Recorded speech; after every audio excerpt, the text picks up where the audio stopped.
First, climate resilience. We must address the existential threats of climate change, especially rising sea levels, and cope with rising temperatures and extreme rainfall patterns. We are building up our knowledge of climate science to guide our actions to protect Singapore. We are also stepping up efforts to reduce carbon emissions and mitigate climate change.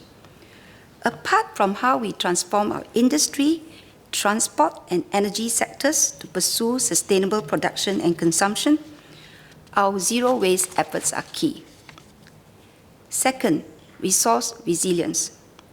We must overcome global resource constraints and ensure a safe and secure supply of critical resources such as water, food, and other materials. Closing resource loops and turning waste into resource will reduce our vulnerability to global supply shocks. One way that this can be done is through urban mining. A research group from Tsinghua University in China has found that recovering resources like gold, copper, and other metals from e-waste is 13 times cheaper than mining them. In the process, we do not need to go back to nature to exploit and restore it.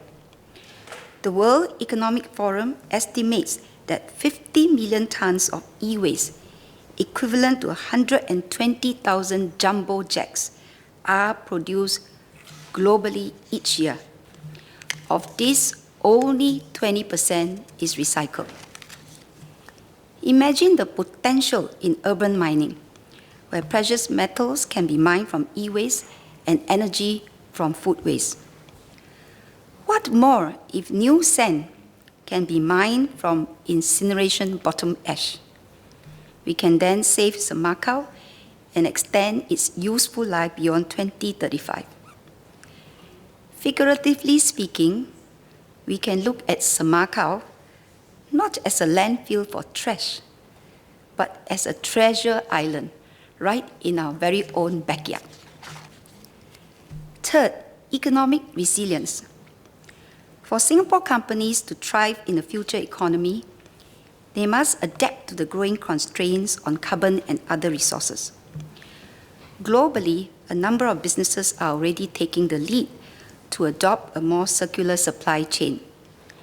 This could entail using recycled materials as raw materials, extending the life of products, or recovering resources from products at the end of life.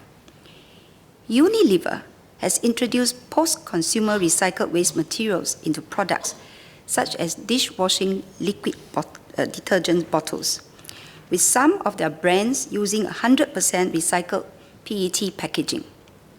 Similarly, automobile companies like General Motors and BMW are working with renewable energy storage suppliers to create an aftermarket for end-of-life batteries for electric and hybrid vehicles.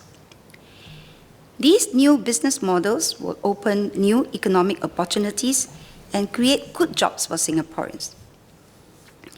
Preliminary studies have estimated that if Singapore recovers and reuses materials from e-waste, we can reap a net benefit of $40 million.